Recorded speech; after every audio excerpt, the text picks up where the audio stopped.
morning, it's Monday morning.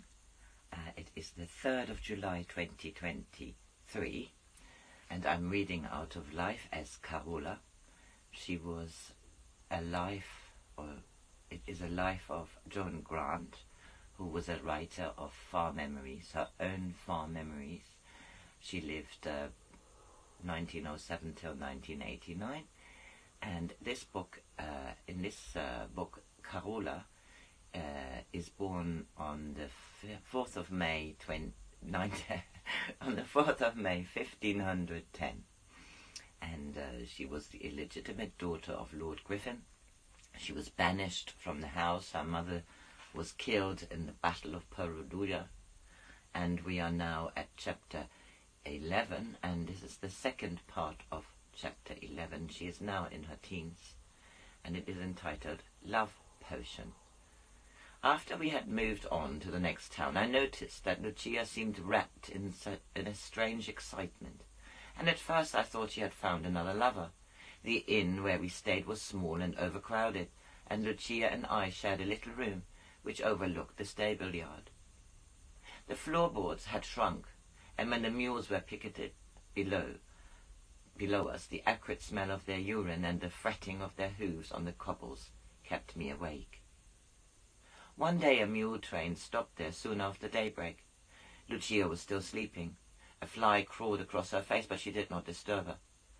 Her shift had slipped off one shoulder, for the drawstring was broken and showed her breast with its deep purple stains. Her hair, brittle as dry glass, was stiff with nits. Once she would have plastered it with cow dung to destroy them, but now she was indifferent. I was glad my mother had taught me to oil my hair before braiding it, or the lice might have got into mine. When she woke, I pretended to be asleep, for I was tired and did not want to talk. I heard her bedstraw rustling and saw her take out a little phial that she must have hidden there. Vial. She held it between her hands, fondling it, as if it were infinitely precious. I thought she was going to try to kill herself. I sprang up, crying out, "Don't, Lucia! Don't take it!" I tried to snatch the phial, but she thrust me angrily away. "You're a fool, Carola. It's not poison. It's a love potion." "Where did you get it? Who gave it to you?" She refused to answer and kept murmuring to herself. "Sophia has promised. She has promised to bring back Bernard's love for me. Soon he will see me as he used to be, as I used to be, and not as I am now." I had to shake her before I could make her listen to me. "Lucia, there is no magic in that potion. It's some filth, or it may be a drug that would make Bernard crave a woman even if he were impotent. If you increase his lust, why should he turn to you to bring himself ease? And if he did, would you be less lonely after he had left you again? You have told me, Lucia, that before you loved Bernard, you had known scores of men, yet none of them ever possessed your heart. How do you hope to hold Bernard through his body when no one could hold you through yours? Why will you not believe that your body is only a house that you live in? Be proud of it, as a good housewife is proud, but remember, it has a doorway through which you may come and go, and windows which you can see out of. If you forget this, if you no longer be a dwelling place for your soul, but a prison where you are shut away in the dark. It is easy to despise something that has never been important to you. You are content to talk of heaven with a dwarf. You have never found it, as I have, in a man's arms. How can you understand my craving for Bernard when you have never had a lover? You mock a love potion. How do you know that if you took them, they would not stir your quiet blood? Perhaps the saints are colder than even you, and that is why they have never listened to my prayers. In hell there must be many who would not scorn to help a woman who is going to join them when she dies. You told me you know nothing of the black arts, so how can you judge what sorcery can do? You feign to despise all incantations, because you know of none. Sophia's father was an alchemist, and his father before him. She can bring back spirits from the dead to obey her will. Do you imagine that all sorcerers are charlatans and fools? I think that if this daughter of an alchemist has the power to summon spirits to her aid, they are the spirits of the newly dead who are lonely for the brothels, the wine shops, where assassins gather, the squalor and filth with which they were familiar on earth.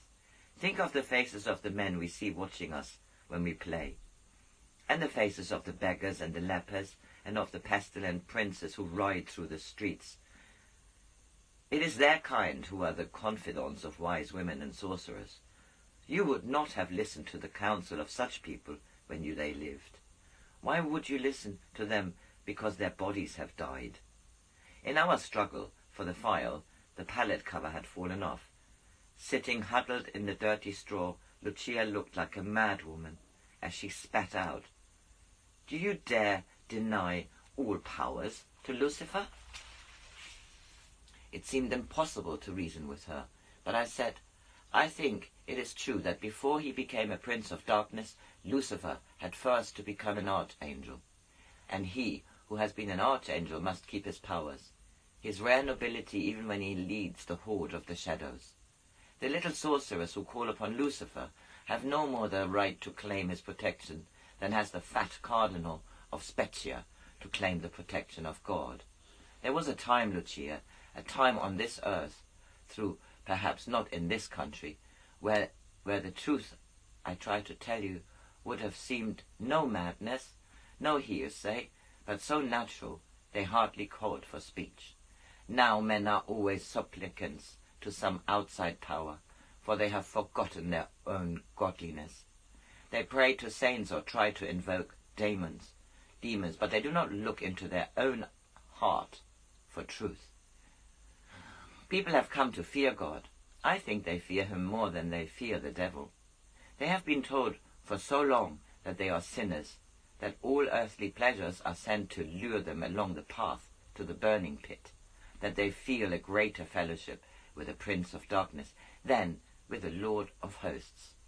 The Church has forgotten what it must once have known, for it holds that death imprisoned men in purgatory until they are changed into angels, or else condemns them to the eternal fire.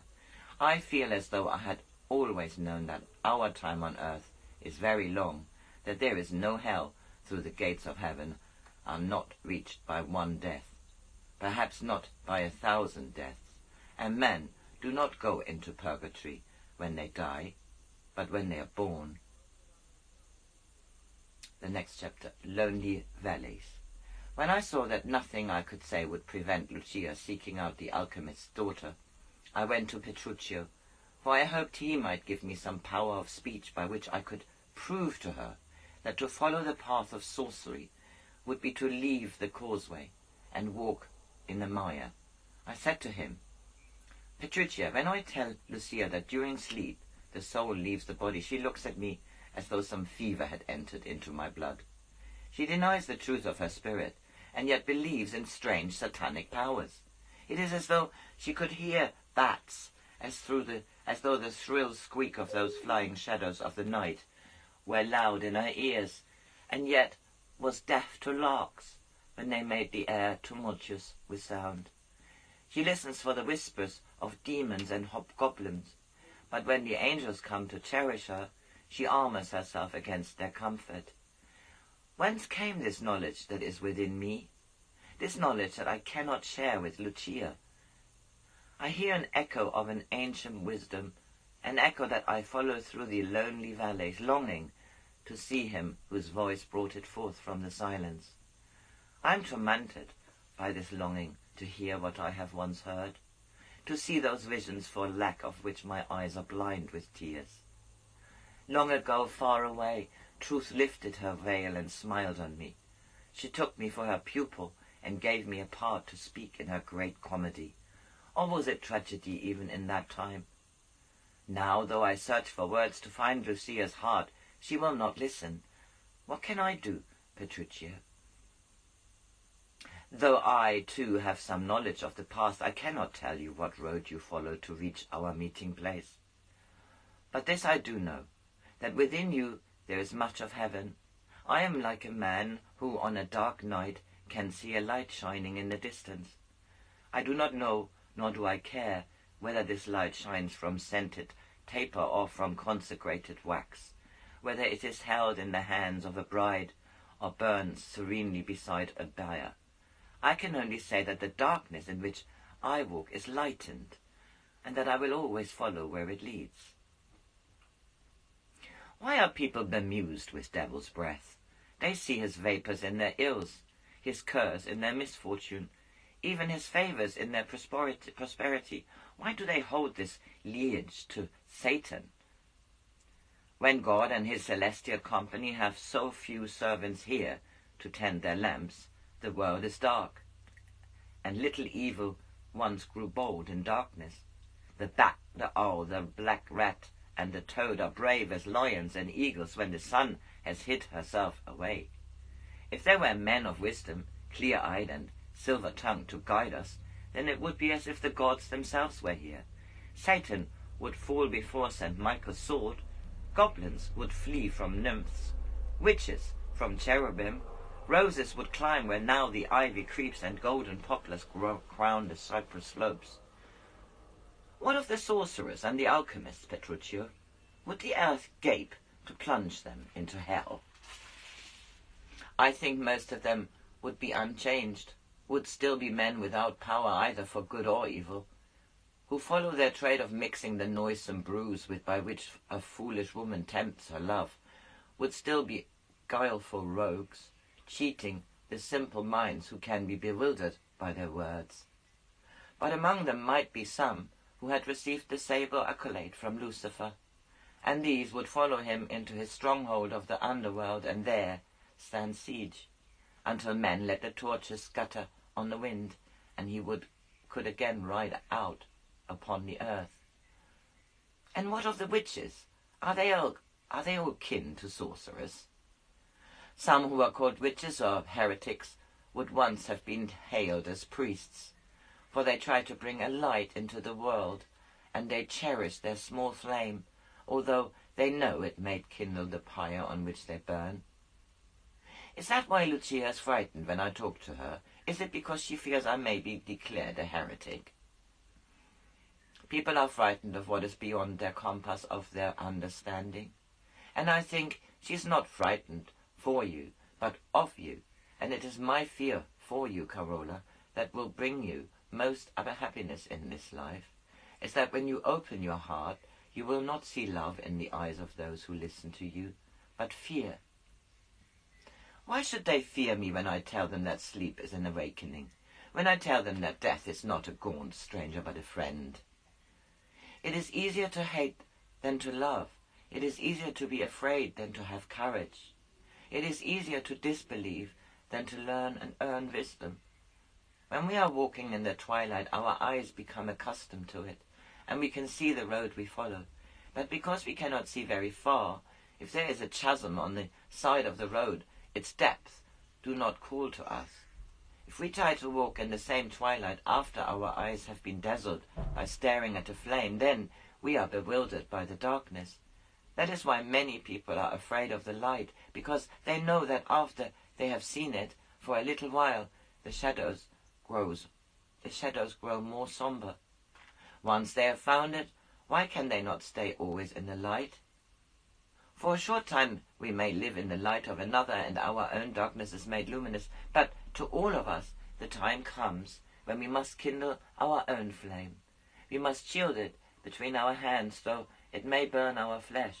For if the winds of faint-heartedness extinguish it, then is the rekindling 100 times more difficult than the first lighting. The oil which feeds this flame may be our heart's blood or our tears, but we must not grudge it, for at the last it will show us the gates of paradise. So the next chapter is 12, and it is entitled The Alchemist's Daughter.